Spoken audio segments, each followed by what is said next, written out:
After the fierce battle at the entertainment district, Tanjiro, Inosuke, Nezuko, and Zenitsu were found lying motionless in a place. Finally, after 100 years, an upper moon was defeated, and now they could fully hope for a future where they could defeat Muzan. The scene shifted to a different space where the upper moons were summoned, indicating that an upper moon had been eliminated. Each member of the 12 demon moons appeared one by one, starting with upper rank 3, Akaza, followed by upper rank 5, Gyoko in the form of a demon in a jar. Upper rank 4, Huntengu also appeared with a timid and fearful demeanor, while upper rank 2, Doma appeared with a friendly demeanor, greeting everyone. Akaza seemed to dislike Doma, but it didn't seem to bother him. The first upper rank, Kakashibo, who had been summoned first, was sitting and waiting for Muzan to arrive. Finally, Muzan himself appeared, and the purpose of today's meeting was to discuss the failure of upper rank 6 Gyutaro.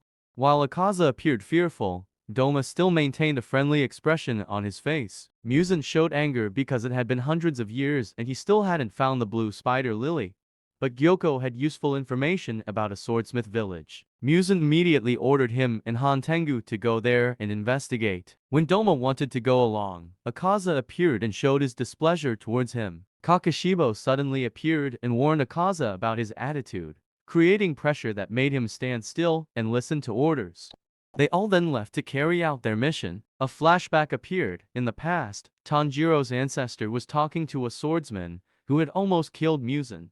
Through their conversation, we learned that he had saved Tanjiro's ancestor's family and was facing difficulties because he had no successor, and it seemed that he had no intention of finding one.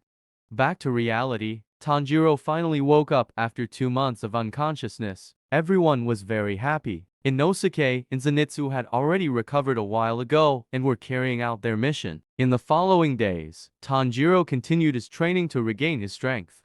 Hotaru Haganazuka, the swordsmith who forged his sword, appeared extremely angry because Tanjiro had dared to damage the sword. Therefore, Tanjiro decided to go to the swordsmith village to talk to him. It was a highly confidential area where swords were forged for the Demon Slayer Corps. To reach this place, Tanjiro had to be blindfolded and deafened throughout the journey. Finally, they arrived at the village, a small village that was the heart of the Demon Slayer Corps. Tanjiro found the village chief's residence and greeted him. After leaving, he encountered the love pillar Mitsuri, who was very happy to see him. At the hot spring, he met Genya Shinazugawa, the younger brother of the wind pillar. He didn't seem very friendly towards him. That night, after having dinner, Mitsuri played with Nezuko, and they seemed quite friendly with each other. Through a conversation with Tanjiro, Mitsuri revealed that she joined the Demon Slayer Corps to find a strong husband, and also disclosed a secret about a hidden weapon in this village.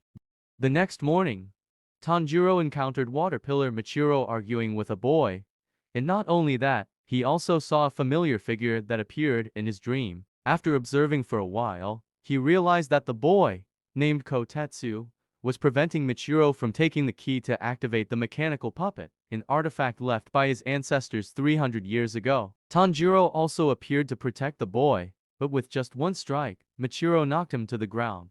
Michiro displayed disdain for swordsmiths, but Tanjiro stood up to refute those opinions. However, Tanjiro was still rendered unconscious. When he woke up, he saw Michiro training with the mechanical puppet. According to Michiro's messenger Crow, we learned that he is the successor of the sun-breathing user. After a fierce battle, the final puppet was finally defeated. Devastated, the boy left, but Tanjiro sought him out and comforted him. The puppet now had only 5 arms, and from now on, Tanjiro would train with it. After many days of training and enduring hardships, his speed improved. Keeping up with the puppet's movements, he successfully defeated the puppet. Inside the figurine, an ancient sword was revealed, seemingly the secret weapon that Mitsuri mentioned. However, it was just a rusty blade. Suddenly, Mr. Haganazuka appeared out of nowhere and wanted to take the sword to forge it. But due to a misunderstanding, Tanjiro didn't allow him to do so. Luckily, another masked person appeared and explained the situation. Tanjiro understood and handed over the sword to Mr. Haganazuka for forging. That evening, Tanjiro struck up a conversation and befriended Genza. Although he didn't seem very pleased about it, the scene shifted to another location where a young man, while walking, came across a vase. Due to his curiosity, he approached to take a closer look and was pulled inside the vase. It turned out to be the Upper Moon 5. Gyoko and Hantengu also approached Tanjiro with a fearful demeanor. While he was fast asleep, Michiro woke him up to ask about the whereabouts of his swordsmith. During their conversation, Hantengu suddenly entered, and Michiro immediately activated his mist-breathing technique to attack. However, Hantengu moved at an incredible speed and clung to the ceiling. Tanjiro and Nezuko swiftly launched their attacks, creating an opportunity for Michiro to decapitate the demon. Of course, he wasn't dead yet and split into two new forms. His true power was now revealed. A single blow sent Michiro flying away, and Tanjiro was fortunate that Nezuko caught him in time. The two new forms included Sakito, who was always in an angry state, and Karaku, who constantly laughed. Sakito used his cane to generate an electric current, paralyzing Tanjiro, but Genya unexpectedly appeared from the rooftop. With just a gun, he instantly blew the heads off the two demons. The two forms continued to split again, creating two new forms, one severely injuring Genya with a spear, and the other having the ability to fly. He lifted Tanjiro into the sky and unleashed a sound wave that left him numb. Returning to Michiro, on his way back to rejoin the battle, he encountered Kotetsu being attacked by a fish-like demon. Michiro swiftly arrived and rescued the boy.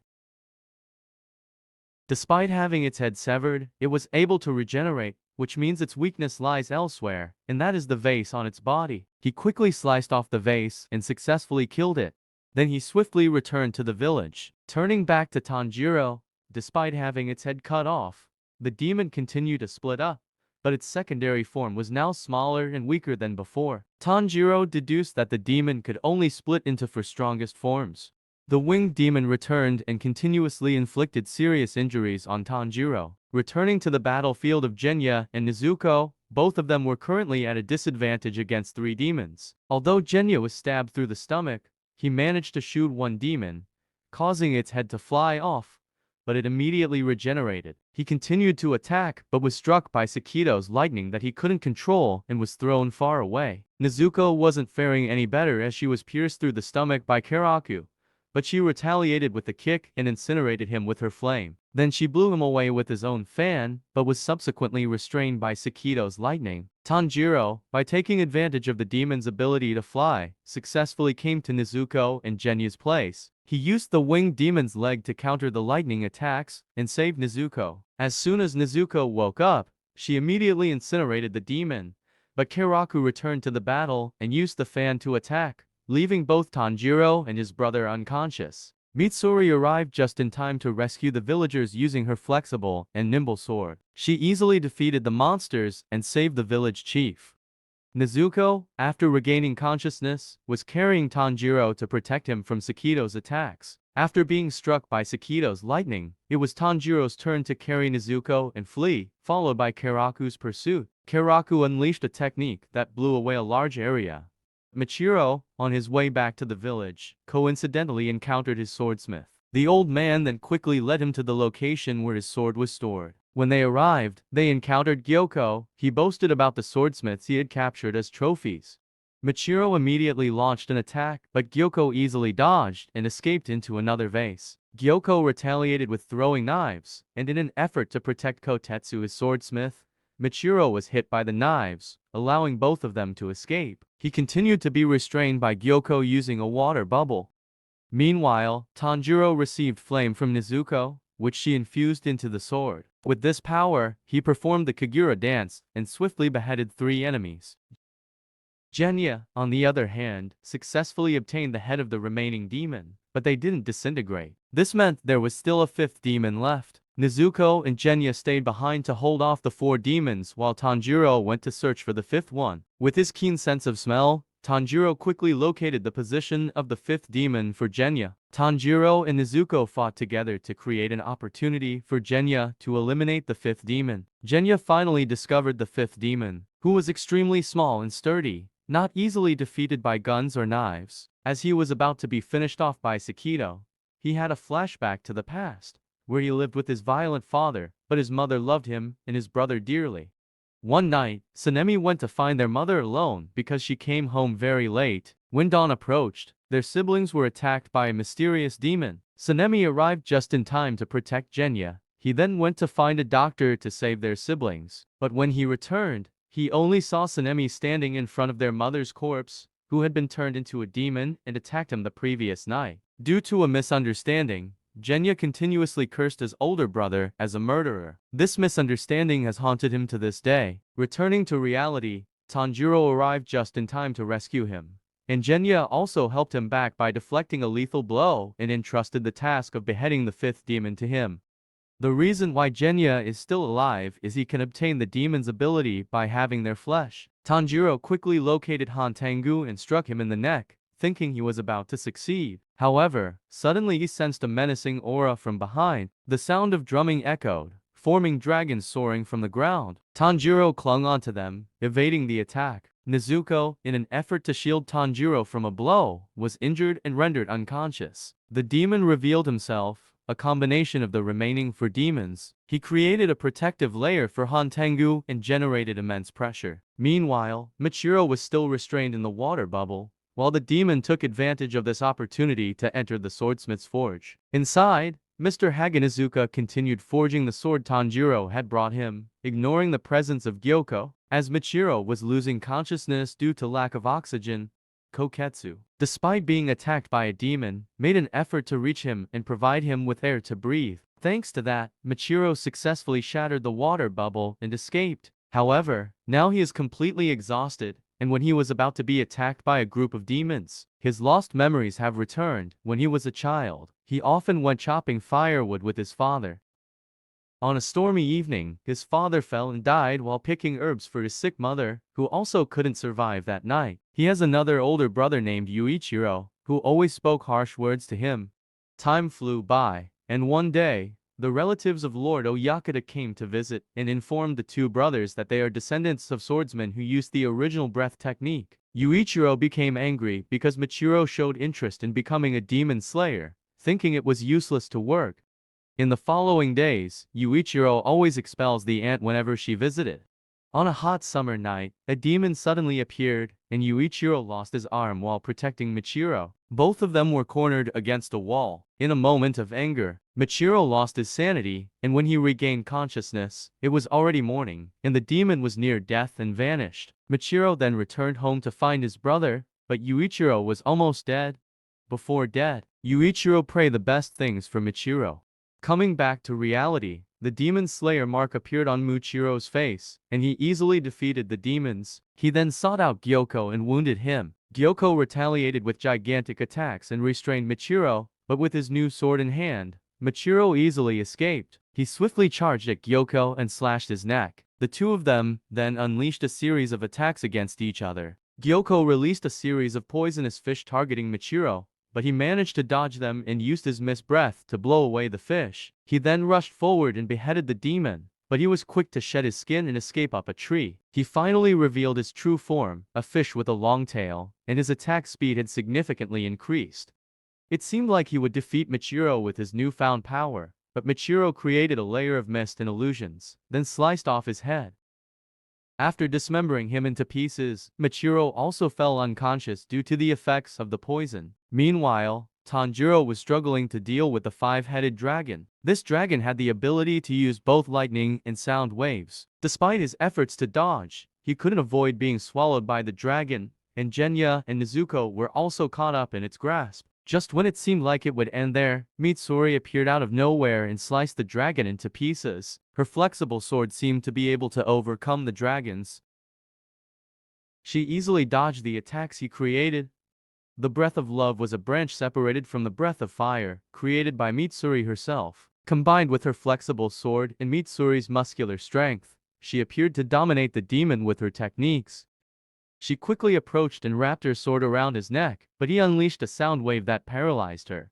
As she was about to be defeated by the demon, she remembered her past, being born into a happy family. Despite being just over a year old, Mitsuri had already shown a greater appetite and muscular strength than others. But as she grew up, she became more insecure because of her differences, fearing that no one would love her true self. She then decided to join the Demon Slayer Corps to find her true love, and it was here that she received special affection from Obanai. the serpent Hashira. Returning to reality, Tanjiro's group luckily saved her life, and she quickly regained consciousness and protected them from lightning strikes. They decided to split up, with Tanjiro, Genya, and Nezuko searching for and eliminating the Hatingu entity, while Mitsuri held back the demon controlling the dragon. After activating the Demon Slayer mark, Mitsuri's speed and strength increased significantly. Through his keen sense of smell, Tanjiro blew into the location of the small demon, but Hantengu quickly sent them flying. Genya successfully separated the branches with his fangs, and with Nezuko's support, Tanjiro cut the roots of the tree in half. But Hantengu managed to escape. In the effort to chase after Hantengu, Tanjiro's legs were heavily injured and he couldn't continue walking. However, he suddenly remembered Zenitsu's account of how he controlled his thunder-breathing technique by allowing air to flow through his blood vessels and focus on his legs. With this technique, Tanjiro managed to accelerate and approach Hantengu, swiftly striking him in the neck. Hantengu suddenly transformed into a gigantic form and grabbed Tanjiro by the throat. Genya and Nezuko made a successful effort to free him. Hantengu immediately fled and both Hantengu, Tanjiro, and Nezuko fell down the mountainside. Hantengu continued to chase a group of children to consume them in order to regain his strength. Suddenly, Michiro threw Tanjiro the sword he had requested to be forged a few days ago. Thanks to that, Tanjiro concentrated all his breath and rushed forward, successfully decapitating Hantengu this time.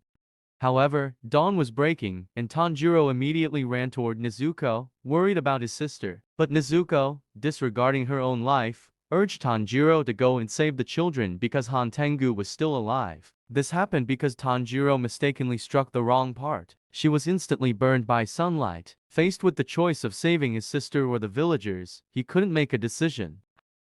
However, Nezuko chose to sacrifice herself so that he could save the villagers. Filling with tears, Tanjiro suppressed his pain and ran towards the demon. After determining its location, he relentlessly slashed at the demon and put all his strength into striking its neck. Finally, it was officially defeated. While grieving, thinking that Nezuko had died, she suddenly appeared before him unharmed. Although extremely surprised, he still came and embraced her, as a promise that he will never leave her anymore. Genya also joined them, smiling happily. Returning to Mitsuri, when she was almost devoured by the demon, he suddenly vanished because its original form had been destroyed. Muzan, upon hearing that Nezuko could withstand sunlight, was delighted, believing that by consuming her, he could become immortal. Going back 1,000 years, Muzan, who was suffering from a terminal illness and would die before the age of 20, he entrusted his life to a doctor to create a medicine. Out of anger when the medicine had no effect, Muzan killed his own doctor. However, shortly after killing the doctor, he realized that the medicine actually worked. He could feel a surge of power within him, but there was one limitation: his body would disintegrate upon contact with sunlight. He began using his newfound power to kill people during the night and search for a way to create a medicine that would allow him to move freely during the day. This medicine was made from the blue spider lily flower, and only the doctor who he killed knew about it. Therefore, he was determined to consume Nezuko to become the perfect creature. Tanjiro's group later reunited with Michiro and Master Haganazuka. Mitsuri was also present, with a radiant expression. They all survived this battle. Thanks to Nezuko's blood, the research efforts of Mrs. Tamayo made progress, as she helped the one who were once turned into demons by Muzan regain his consciousness. After bidding farewell to the village chief and receiving warm farewells from everyone, Tanjiro began his journey back home. And that concludes the main storyline of Demon Slayer Season 4. Thank you all for watching, and if you enjoyed the video, please hit the subscribe button to support the channel. See you again.